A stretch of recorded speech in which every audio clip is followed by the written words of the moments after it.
Buenos días, iglesia, que el Señor le bendiga en este día. Qué bueno tenerlos a todos ustedes de regreso, qué bueno verles que toman el tiempo para venir a la casa del Señor a conocer un poco más de Él.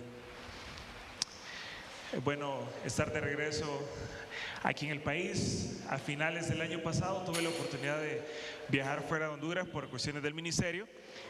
Y le cuento que originalmente mi viaje estaba planeado para después de las elecciones, para el miércoles, si no me equivoco, después de las elecciones.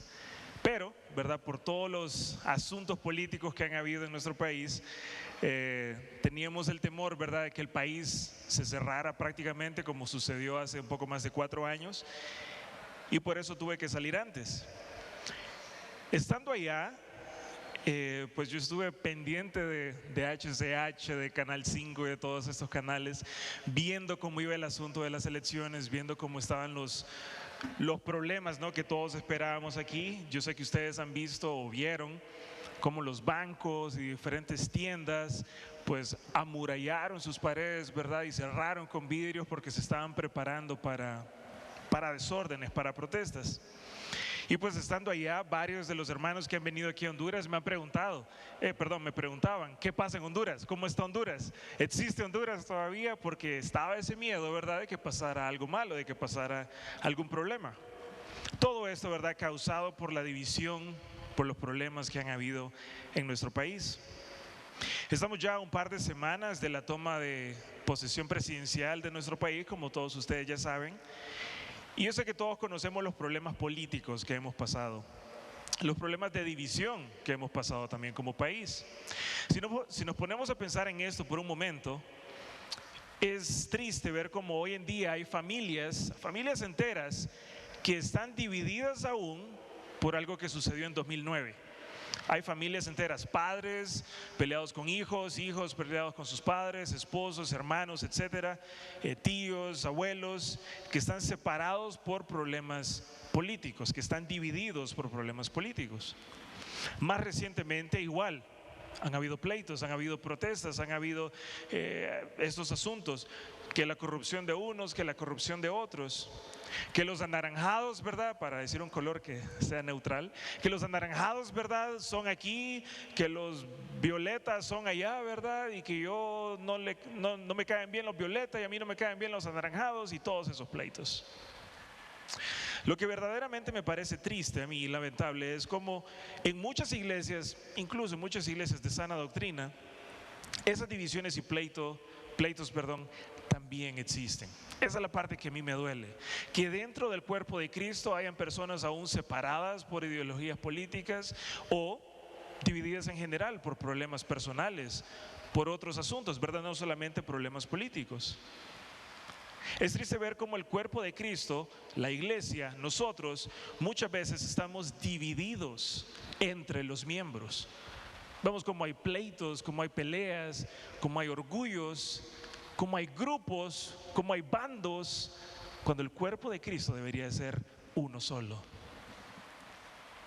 Es por eso que el pasaje que vamos a estar leyendo y estudiando en esta mañana es de suma importancia, porque vamos a ver la obra que nuestro Salvador Jesucristo hizo para unificarnos.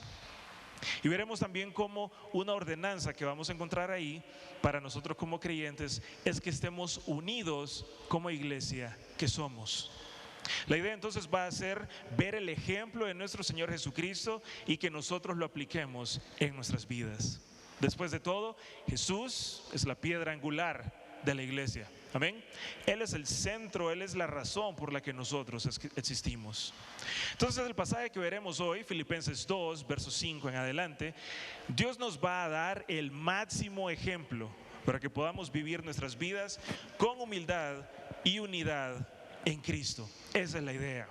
Vamos a considerar 3 aspectos de ese ejemplo. Vamos a ver 3 cosas hoy, hermanos. Número 1, vamos a ver la instrucción que nosotros encontramos en este pasaje, la orden que nosotros encontramos.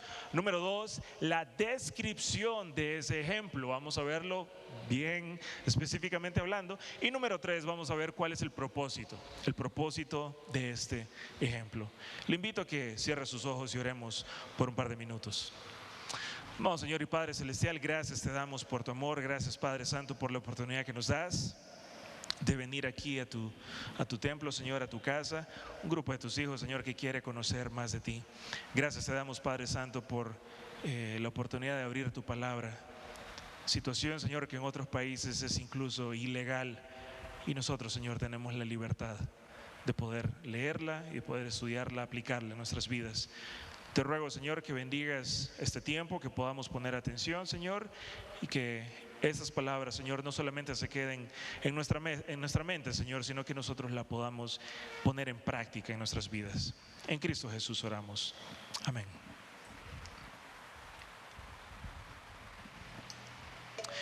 Le voy a dar un pequeño contexto antes de iniciar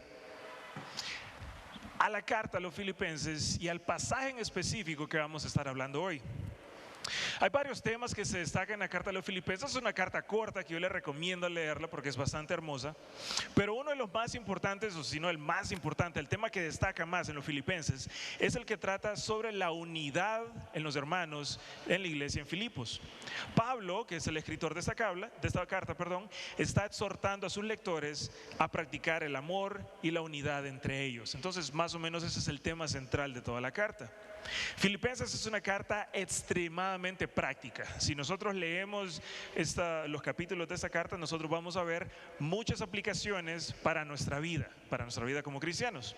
El único pasaje que es estrictamente teológico es el que nosotros miramos en el capítulo 2, versos 5 en adelante. Es el que vamos a estar estudiando hoy. Y eso es muy, muy importante. Ya vamos a ver por qué. Al comienzo del capítulo 2, y le invito a que abra su Biblia, va a estar aquí en pantalla también. Al inicio del capítulo 2, Pablo le está diciendo a la iglesia que ellos tenían que mostrar su fe en Cristo estando unidos. Pablo les está diciendo de qué forma es que se mira la fe en Cristo, que es pensando las mismas cosas. Miremos el verso 1 y verso 2. Por tanto, si hay algún estímulo en Cristo, si hay algún consuelo de amor, si hay alguna comunión del Espíritu, si algún afecto y compasión, hagan completo mi gozo, siendo del mismo sentir, conservando el mismo amor, unidos en espíritu, dedicados a un mismo propósito. Esas palabras que nosotros encontramos, si hay, realmente aquí nos está refiriendo a algo que es inseguro. Yo sé que esta es la palabra que nosotros usamos cuando estamos suponiendo algo, ¿no? Si llueve mañana vamos a usar un abrigo, qué sé yo. En este caso, Pablo no está hablando sobre algo que él no conoce. Pablo no está hablando sobre la posibilidad de que esos hermanos se comporten de esa forma, sino que Pablo sabe, Pablo está seguro, Pablo está convencido por los informes que él recibía, porque él conocía a la iglesia. Pablo sabía que la iglesia en Filipos se estaba comportando de esta forma. O sea que Pablo sabe realmente que ellos estaban practicando estas cosas. Entonces, una mejor forma de entender esta palabra podría ser diciendo, en lugar de si hay, podríamos decir ya que hay, haciéndolo como una realidad. Entonces leámoslo de otra vez. Por tanto, ya que hay estímulo en Cristo, ya que hay consuelo de amor, ya que yo miro, dice Pablo, comunión del Espíritu, ya que hay afecto y compasión, versículo 2, completen mi gozo, siendo del mismo sentir, conservando el mismo amor. Entonces Pablo está diciendo, yo sé que ustedes ya están practicando estas cosas, entonces ahora completen esta obra siendo del mismo sentir, teniendo el mismo propósito. Continúa el capítulo, versículo 3. No hagan nada por egoísmo o por vanagloria, sino que con actitud humilde cada uno de ustedes considera al otro como más importante que a sí mismo. Verso 4, no buscando cada uno sus propios intereses, sino más bien los intereses de los demás. Entonces lo que nosotros tenemos aquí en estos versículos es la representación física de cómo es la vida cristiana. Hermanos, si usted alguna vez quiere saber cómo se mira un cristiano verdadero, aquí está. Esta es la forma como nosotros podemos ver que una persona tiene realmente a Cristo en su corazón, porque practica todas estas cosas, porque sienten una sola cosa, porque tienen un afecto, compasión, tienen comunión en el Espíritu, porque no hacen nada por egoísmo, no hacen nada por vanagloria, porque tienen una actitud humilde. Esa es la idea. Entonces, así es como nosotros llegamos al versículo 5, que es lo que vamos a estar hablando hoy, en este hermoso pasaje que es como un poema que nos recuerda a nuestro amoroso Salvador. Vamos entonces al versículo 5, y el primer aspecto del ejemplo máximo de Cristo es la instrucción. Ese es el primer aspecto, verso 5. Haya pues en ustedes esta actitud que hubo también en Cristo Jesús. Otra forma de traducir esta frase podría ser: haya pues en ustedes continuamente, esa es la idea de este versículo, continuamente la mente de Cristo Jesús. Es decir, que nosotros como cristianos deberíamos pensar de la misma forma que Cristo piensa todo el tiempo. No solamente cuando estamos aquí en el templo, ¿verdad? Porque como se los he dicho muchas veces, estar aquí y ser cristiano es bien fácil. Tenemos la Biblia abierta, ¿verdad? Y estamos cantando y todo lo demás. Cuando estamos afuera es cuando el reto comienza. Entonces, este versículo lo que está diciendo es: hayan ustedes continuamente esta actitud, esta forma de pensar que hubo también en Cristo Jesús. Así que de entrada tenemos el ejemplo, nos señala a Cristo Jesús en esta orden. Recordemos entonces que el apóstol Pablo acaba de exhortar a los filipenses a no buscar sus propios intereses, sino buscar los intereses de los demás, a tener esta comunión. Y luego en el versículo 5 los está desafiando inmediatamente a tener la misma actitud mental que Cristo Jesús tiene. Yo espero que así como la iglesia en Filipos en ese entonces actuaba de esa forma, yo espero que la Iglesia Bautista Comunión actúe de esta forma. Yo espero que nosotros tengamos también, ¿verdad?, esta actitud. Entonces, hablando una vez más sobre el ejemplo, la Biblia está llena de ejemplos puestos por Jesús y podemos hablar por horas sobre ejemplos de Jesús. Miremos rápidamente, y si no yo lo puedo leer rápidamente, Marcos 10:45, donde dice: porque ni aún el Hijo del Hombre vino para ser servido, sino para servir y para dar su vida en rescate por muchos. Entonces, de entrada, ¿verdad?, nosotros tenemos esa idea de que Jesús no vino a ser servido, sino a servir. Entonces, lo que tenemos en el versículo 5 es similar, nos habla sobre ese ejemplo. Tenemos la ilustración de la humildad de Cristo para que nosotros podamos estar en unidad. Por supuesto, nosotros como creyentes no vamos a seguir el ejemplo de Jesús, en su deidad. Solamente Él es Dios. No vamos a seguir su ejemplo, ¿verdad?, en su perfección moral o espiritual, porque Él es el único que es perfecto en todos los aspectos. No vamos a seguir su ejemplo de buscar hacer milagros o de qué sé yo. Lo que nosotros estamos llamados a hacer es seguir el ejemplo de su actitud de humildad, de su actitud de servicio para con los demás. Eso es a lo que nosotros estamos llamados. Ahora, todo esto estaba en un severo contraste con los escribas y los fariseos en ese entonces.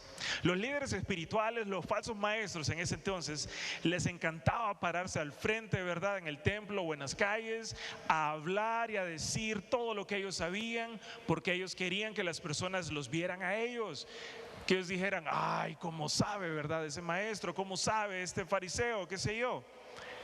Aquí lo que nosotros encontramos es algo totalmente distinto. Es una actitud de servicio a los demás, disminuir nosotros para servir a otros. Es estar dispuestos, a tomar el lugar de siervo para servir a la iglesia y para que el nombre del Señor sea glorificado.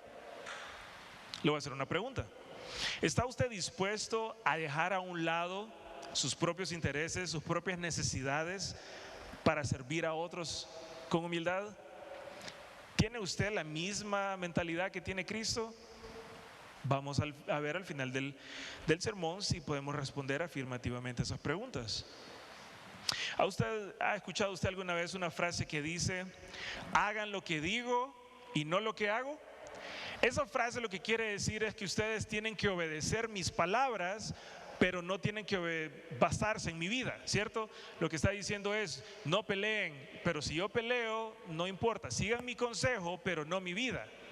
Lo que está implicando esto es que la persona que da ese consejo es imperfecta, que falla, que comete errores. Jesús en este caso no está haciendo esto. Jesús ahorita está diciéndonos la orden, está diciéndonos tengan la mente de Cristo, tengan este mismo sentir, pero no solamente nos dice eso, sino que nos va a mostrar en su vida cómo se mira esto. ¿Se entiende la diferencia? No solamente está diciendo hagan esto y yo voy a hacer algo opuesto, sino que Jesús nos está diciendo hagan esto y miren en mi vida cómo lo hago yo, para que Él sea nuestro ejemplo. De esa forma, Él es nuestro ejemplo. Esa es la instrucción entonces. Este es el mandato que tenemos como cristianos, de decir no a nosotros mismos, no a mis intereses, no a mis gustos, no a mis preferencias, y actuar de forma humilde porque tenemos el mayor ejemplo. Entonces recordemos, Dios hoy nos va a dar el máximo ejemplo para que podamos vivir nuestras vidas con humildad y unidad en Cristo. Acabamos de hablar entonces sobre la instrucción. Vamos a ver la descripción de ese ejemplo, versículo 6 en adelante, la descripción. El cual, aunque existía en forma de Dios, no consideró el ser igual a Dios como algo a que aferrarse, sino que se despojó a sí mismo, tomando forma de siervo, haciéndose semejante a los hombres. Y hallándose en forma de hombre, se humilló él mismo, haciéndose obediente hasta la muerte y muerte de cruz. Y yo creo que esta es la evidencia más grande, más poderosa, más hermosa que tenemos en la Biblia acerca de la vida y la obra de Cristo. Al menos en mi opinión, yo creo que aquí se encierra, ¿verdad?, todo esto. Así que en el caso en el que usted aún no esté convencido de la orden que miramos en el versículo 5 y usted me está diciendo, suena bien, ¿verdad?, pero no estoy muy convencido todavía. Vamos a ver en la vida de Cristo qué es lo que sucede. Vamos a ver qué es lo que le pasó a Jesús, y espero que con eso sea suficiente. Vamos a ver entonces la humillación y la exaltación de Cristo. Y yo sé que este es un sermón que normalmente se da para Semana Santa o cuando se habla de un tema así, ¿verdad? Pero yo creo que aplica perfectamente a la situación en la que vivimos, situación de divisiones, de peleas, de pleitos, ya sea por asuntos políticos o por asuntos personales. Cristo nos unió a nosotros como iglesia, somos un solo cuerpo, y esta es la evidencia. Versículo 6, el cual, hablando sobre Jesús, aunque existía en la forma de Dios, y me voy a detener ahí por un momento. Vamos a aclarar algunos temas porque estos sermones muchas veces se malentienden, o este pasaje muchas veces se malentiende. Jesús es desde la eternidad pasada Dios, es Dios actualmente y por siempre será Dios. Amén. Eso nunca va a cambiar. Quiero aclarar eso de entrada. Así que desde la eternidad pasada Él está inalterado en ese sentido y siempre lo estará, siempre va a estar en la forma de Dios. Ahora, ¿cómo podemos entender esta palabra? En la forma de Dios. ¿Qué quiere decir esto? En el griego hay dos palabras que hablan sobre forma, la palabra que nosotros traducimos por forma. Una de ellas habla del aspecto externo de algo que puede cambiar, y la otra palabra habla sobre algo interno que se refleja en el exterior. Ok, ¿qué quiere decir eso? Pongamos por ejemplo este bote que dejó Elías otra vez aquí, ¿verdad? Del primer culto lo dejó aquí. Nosotros lo podemos ver y es transparente, tiene blanco, tiene rojo, ¿verdad? Y tiene esta forma, y esta es la apariencia externa de este bote de alcohol. Si vengo yo con una lata de pintura y lo cubro totalmente y lo pinto en color rosado, por decir un ejemplo, ya cambió, ¿cierto? Su apariencia externa es distinta. Pero ¿cambia eso lo que está en el interior? No, sigue siendo un bote de alcohol.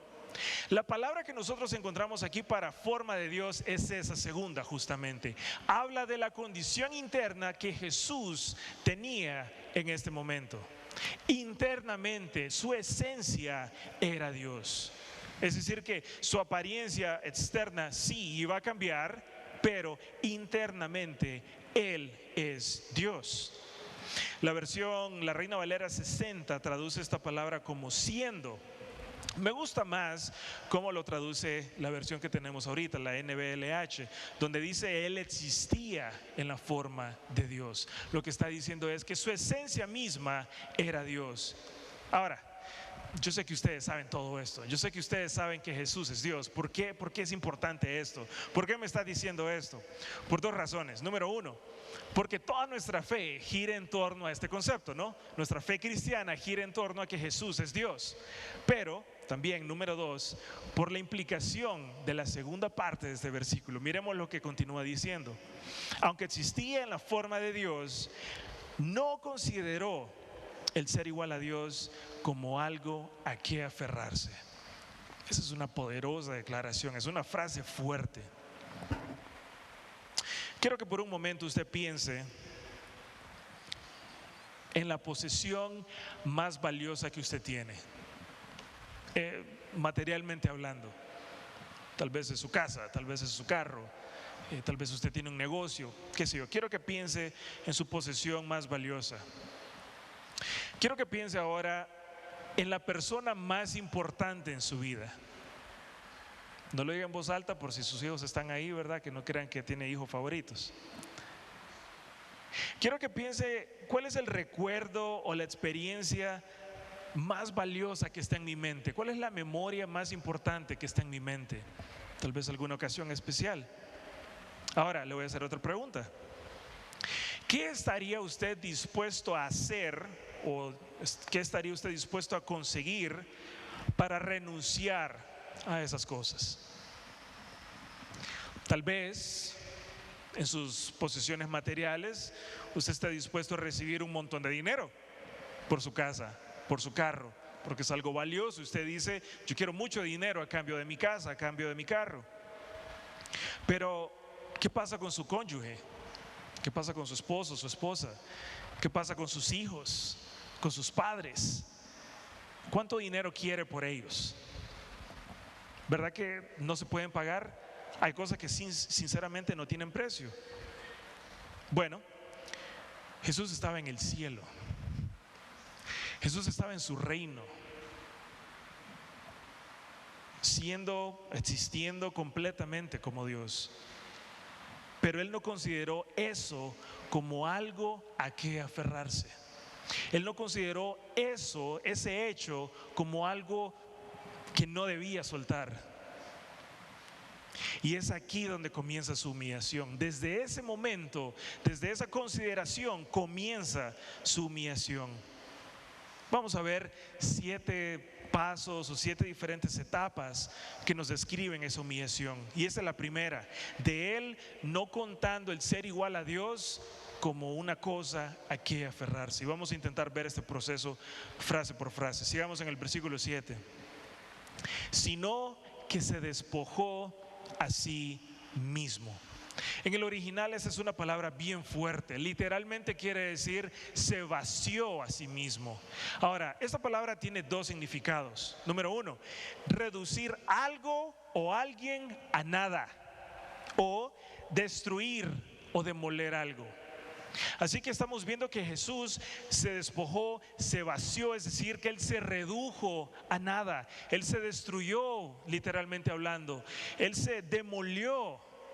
Esa es la idea de esta palabra, es una palabra bastante fuerte. Y esto describe la humillación que Jesús tomó en su naturaleza humana. Ahora, esa palabra que sigue después es bien importante también, donde dice se despojó, alguien más lo despojó a él, o cómo es la cosa, a sí mismo. Yo creo que es fácil dañar a una persona, golpear a una persona, los criminales, ¿verdad? Matar a una persona, porque el daño, ¿quién lo sufre? La otra persona. El dolor lo sufre la otra persona, el castigo lo sufre alguien más. Uno no siente ese dolor. Pero aquí dice que Jesús se despojó a sí mismo. O sea que voluntariamente Él hizo esto por nosotros. Él tomó este castigo sobre sí, siguiendo la voluntad de su Padre. Ese sacrificio voluntario que culminó en una muerte, y una muerte horrenda en la cruz. Ahora, una cosa más sobre esta frase: ¿de qué se despojó el Señor?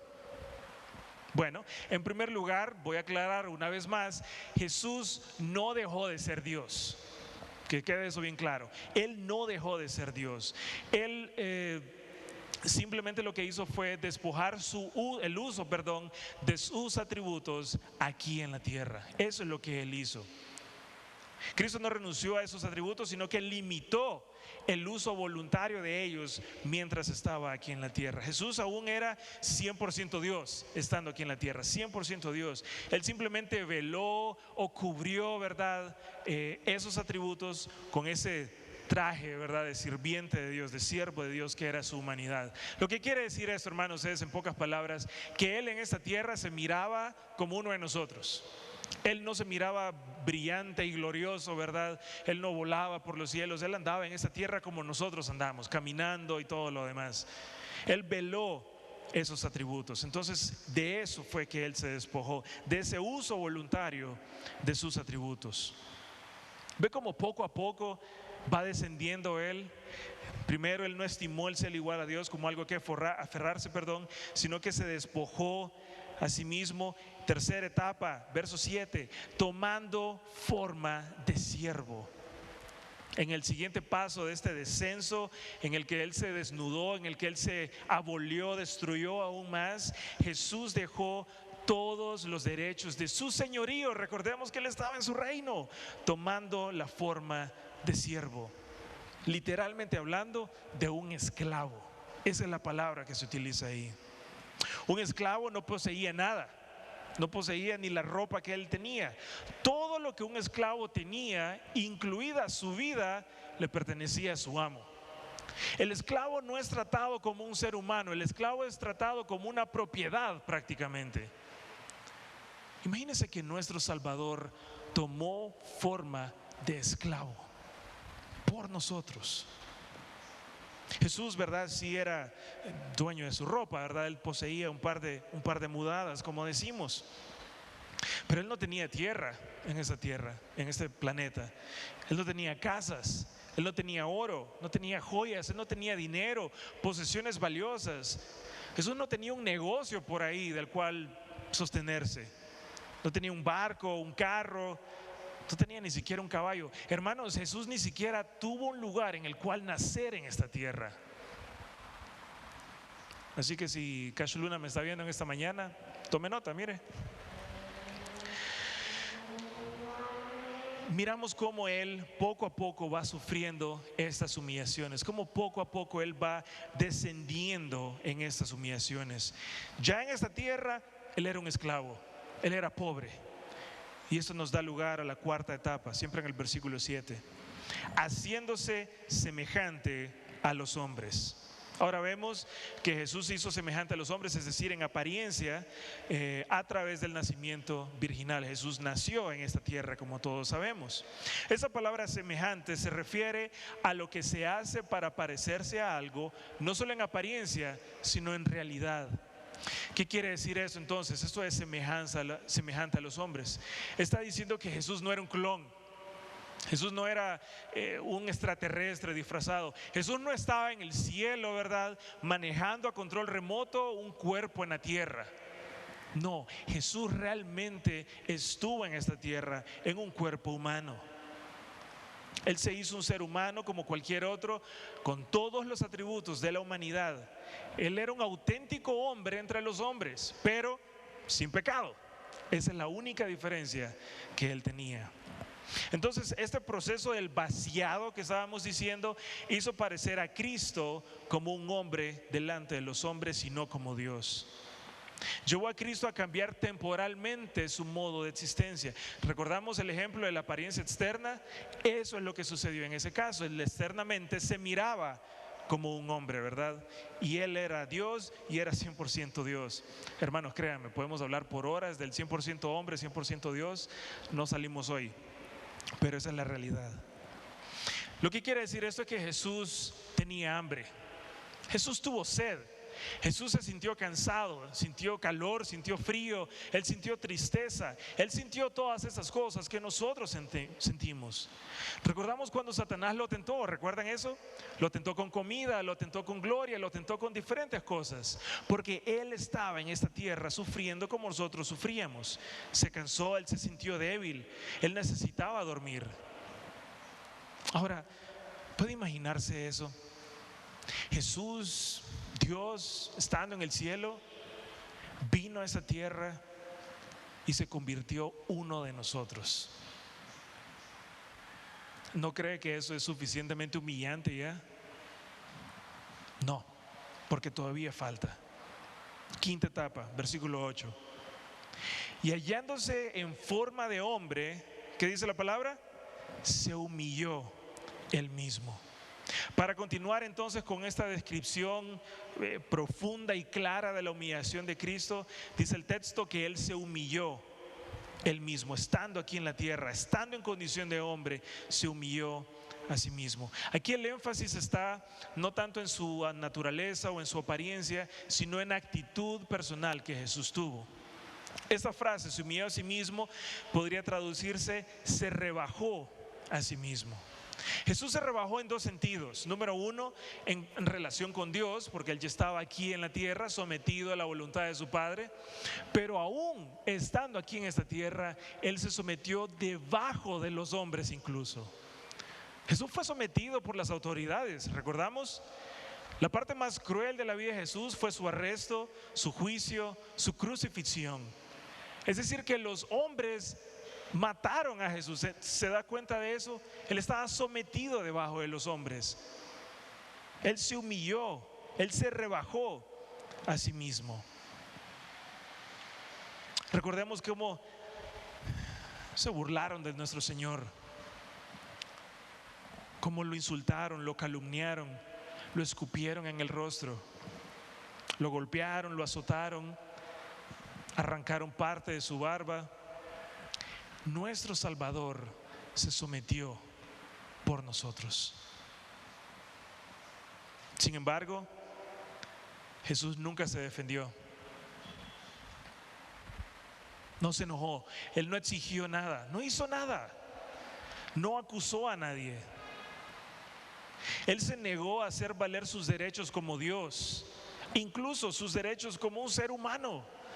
Para Él no hubo derechos humanos. Él fue torturado por otros hombres. Y esa es parte de la humillación que Él pasó. Eso es como Él se rebajó delante de los hombres.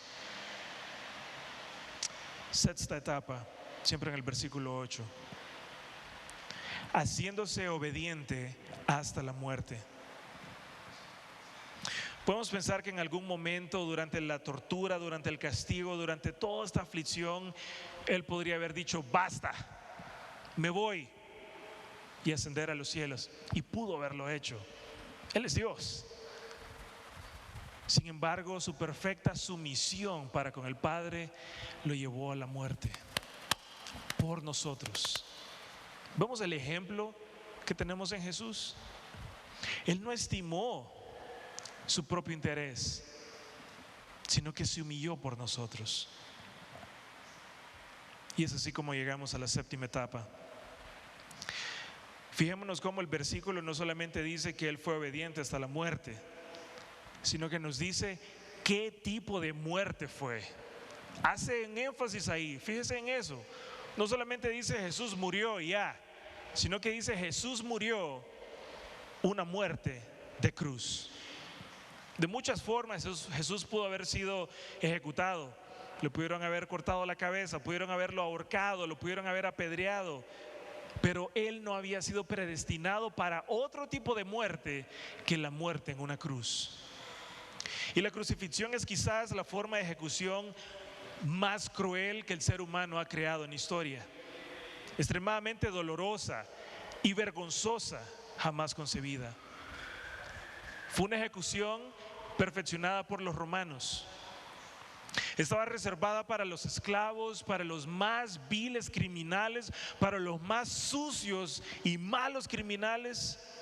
¿Y sabe qué? Ningún ciudadano romano podía ser crucificado, por muy malo que fuera, por muy criminal que fuera. Si alguien era un ciudadano romano y era capturado, él iba a ser ejecutado de otra forma, porque la cruz era demasiado humillante para ellos mismos. Sin embargo, el Hijo de Dios sí sufrió esa muerte. Hoy en día En países como Estados Unidos y otros se practica lo que es la pena de muerte. Un proceso, ¿verdad?, en el cual usted puede estar de acuerdo o no, pero es un proceso más humano. Está reservada también para los criminales más perversos, para los criminales más viles y más malos. Pero el criminal es llevado a una cámara, a un cuarto, ¿verdad? Y es sentado o acostado en una camilla, lo amarran en algunos casos, un gas es inyectado en la habitación y el criminal simplemente muere dormido, prácticamente, pagando su crimen. El criminal está en su camilla, con sus ropas, qué sé yo, limpias. Si él quiere que vaya un sacerdote o un pastor a hablar con él, se le permite el caso. Se le trata al criminal con un poco de decencia, es a lo que quiero llegar. Hermanos, ese no fue el caso de nuestro Salvador. A él no se le trató con ningún tipo de decencia, no se le trató ni siquiera como un ser humano. Él fue torturado brutalmente por sus apresadores. ¿Entiende ahora cuán bajo cayó nuestro Salvador por nosotros? ¿Se da cuenta de cuántas formas Él fue humillado por nosotros? Entonces esta frase, se despojó a sí mismo, se vació a sí mismo, encuentra su significado en todas estas descripciones que acabamos de decir ahorita. En Él, no considerando el ser igual a Dios como algo a que aferrarse, en el parecido con los hombres, en tomar forma de un siervo o de esclavo, en que tomó esa condición humana, esa humillación voluntaria que Él tomó sobre sí mismo y esa obediencia que Él lo llevó hasta la muerte. Y una muerte de cruz. Todas esas frases describen lo que se despojó a sí mismo significa. La cruz, hermanos, fue el lugar donde nosotros fuimos unificados. Vamos rápidamente a Isaías 53. Un pasaje en el Antiguo Testamento que habla sobre lo que iba a suceder con nuestro Salvador Jesucristo. Dice el versículo 1: ¿quién ha creído nuestro anuncio? ¿Y sobre quién se ha manifestado el brazo de Jehová? Subirá cual renuevo delante de él y como raíz de tierra seca. Hermanos, estamos hablando sobre Jesús aquí. No hay parecer en él ni hermosura. Le veremos, mas inatractivo para que le deseemos. Despreciado y desechado entre los hombres, varón de dolores, experimentado en quebranto, y como que escondimos de él el rostro. Fue menospreciado y no lo estimamos. Verso 4: ciertamente llevó él nuestras enfermedades, sufrió nuestros dolores, y nosotros le tuvimos por azotado, por herido de Dios y abatido. Mas él herido fue por nuestras rebeliones, molido por nuestros pecados. El castigo de nuestra paz fue sobre él, y por su llaga fuimos nosotros curados. 6: todos nosotros nos descarriamos como ovejas, cada cual se apartó por su camino, mas Jehová cargó en él el pecado de todos nosotros. Angustiado él y afligido, no abrió su boca. Como cordero fue llevado al matadero, y como oveja delante de sus trasquiladores, enmudeció y no abrió su boca. Por cárcel y por juicio fue quitado, y su generación, ¿quién la contará? Porque fue cortado de la tierra de los vivientes, y por la rebelión de mi pueblo fue herido. Y se dispuso con los impíos su sepultura, mas con los ricos fue en su muerte. Aunque nunca hizo maldad, ni hubo engaño en su boca. Con todo eso, Jehová quiso quebrantarlo, sujetándole a padecimiento, sujetándolo, hermanos, en una cruz. Cuando haya puesto su vida por expiación por el pecado, verá linaje, vivirá por largos días, y la voluntad de Jehová será en su mano prosperada. Verso 11: verá el fruto de la aflicción de su alma y quedará satisfecho. Por su conocimiento justificará a mi siervo, justo a muchos, y llevará las iniquidades, de ellos. Pasaje triste. El Hijo de Dios murió por nosotros, fue molido por nosotros, y nosotros tenemos la cara de pensar que nuestras posesiones, que nuestras preferencias son más importantes, cuando el Hijo de Dios murió por nosotros.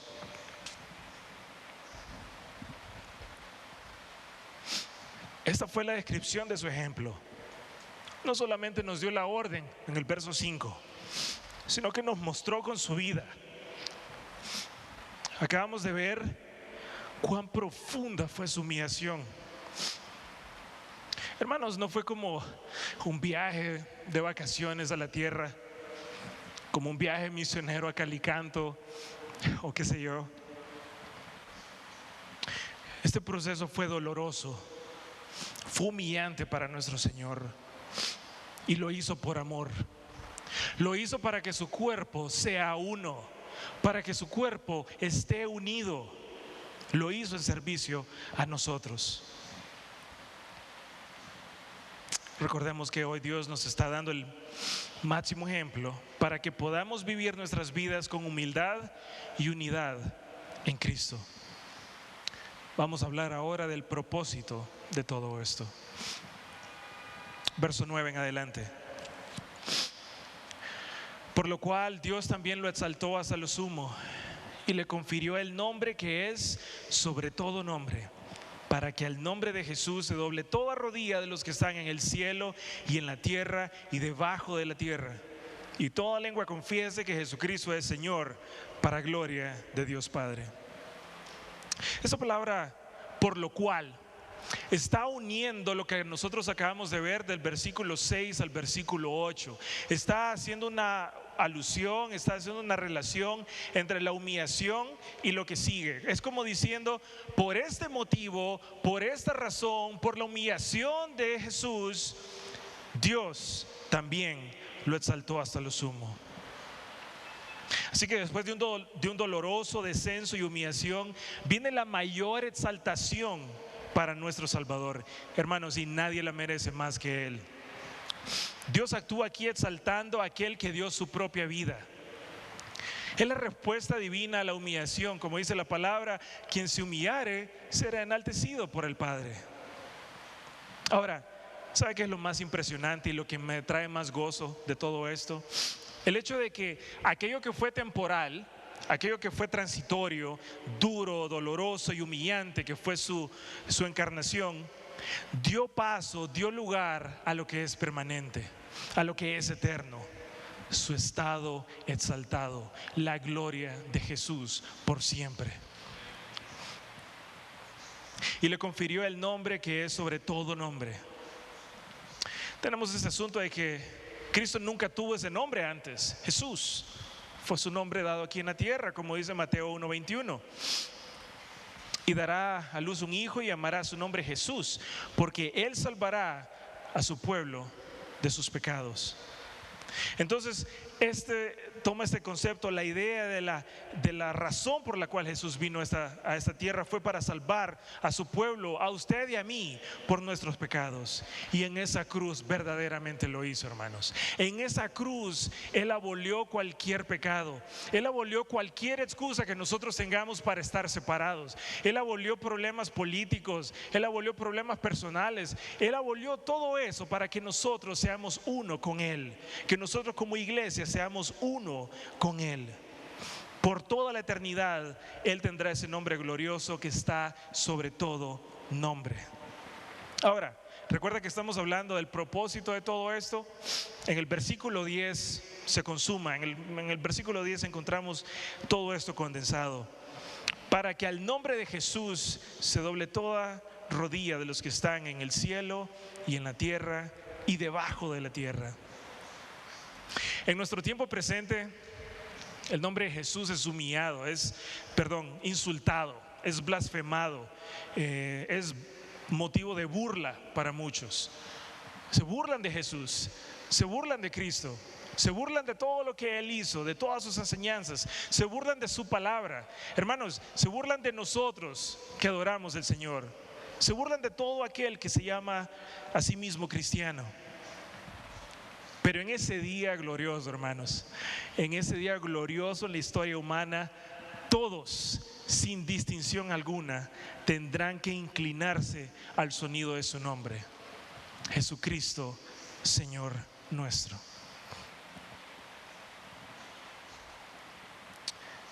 Hay un científico bastante famoso, es un astrofísico, es una de esas personas sumamente inteligentes, ¿no?, con las matemáticas y todo esto, que se llama Neil deGrasse Tyson. Él dijo una vez la siguiente frase: lo bueno de la ciencia es que es verdadera, creas o no en ella. Es cierto, la ciencia es cierta aunque uno no cree en ella. Ejemplo, y un ejemplo que saco de un mensaje de mi amigo Kevin Urquía, que dio ya tiempos: la ley de la gravedad. Si usted no cree en la ley de la gravedad, no hay ningún problema, no cree en ella, pero las cosas se caen igual. Así que esa frase es cierta. Ahora, me gustaría hacerle una pequeña modificación a esa frase que creo que va muy bien con lo que estamos hablando. Lo bueno de la Biblia, hermanos, es que es verdadera, creas en ella o no.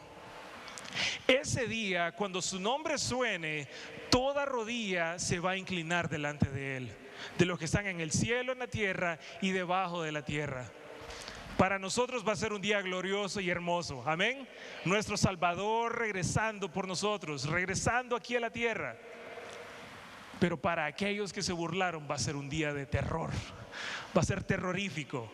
Pero dice la palabra que toda rodilla se va a doblar, incluso de aquellos que no creen en Él, se va a doblar esa rodilla. Verso 11: y toda lengua confiese que Jesucristo es Señor.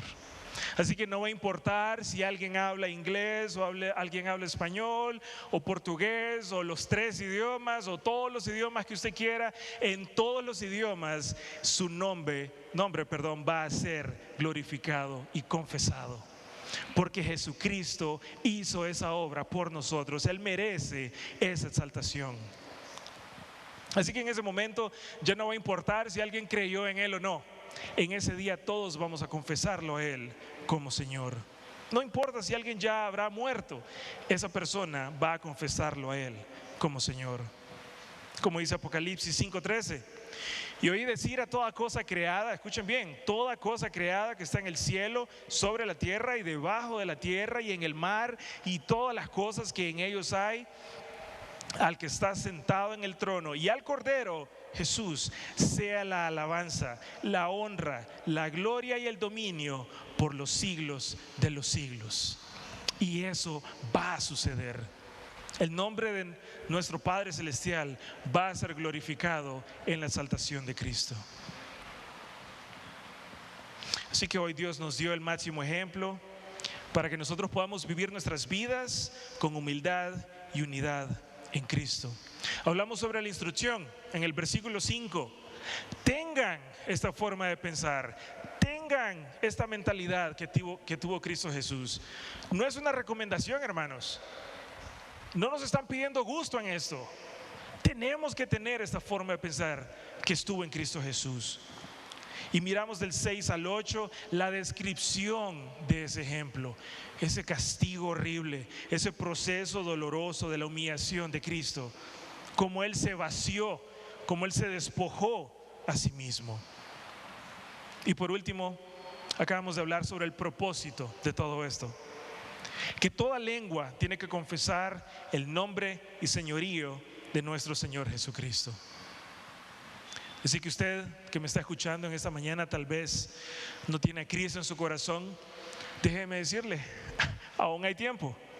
Aún hay tiempo que su vida sea entregada al Señor. Y si usted es cristiano, es cristiana, es miembro de esta iglesia, pero tiene problemas de división, hermanos, acabamos de ver aquí en la palabra el ejemplo que tenemos de parte de Él. Jesús no consideró el hecho que Él era Dios como algo a que aferrarse, sino que nos sirvió, se humilló por nosotros. ¿Qué lo está deteniendo hoy? ¿Tiene usted mucho dinero y por eso cree que no se puede humillar? ¿Tiene usted posesiones materiales? ¿Acaso usted no quiere humillarse por su apariencia, por su estatus social, o por su propio egoísmo, por su vanagloria? Hermanos, no tenemos ninguna excusa. Nuestro Salvador no estimó el hecho que Él era igual a Dios como algo a que aferrarse y se humilló por nosotros. Que esta palabra quede no solamente en nuestra mente y corazón, sino en nuestras vidas todos los días. Oremos.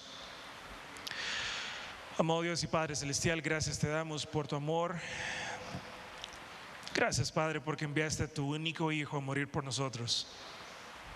Porque tu voluntad esa era, Señor. Que tu Hijo fuera torturado por nuestros pecados, Señor. Gracias, Padre, por ese ejemplo que tenemos en Jesús. Señor, perdónanos. Perdónanos, Padre, porque tantas veces hemos hecho valer nuestros propios gustos, nuestras propias preferencias, nuestra propia vida, nuestras propias cosas, para no servir a los demás, para no estar unidos, para no ser humildes, Señor, cuando tu Hijo murió por nosotros. Te ruego, Padre Celestial, que esta iglesia pueda aprender de tu palabra, Señor, y pueda estar unida cada día más, porque somos el cuerpo de Cristo, porque esta iglesia está fundada sobre Jesús, que es la piedra angular. Por ende, tenemos que seguir su ejemplo. Gracias, Señor. En Cristo Jesús oramos. Amén. Amén.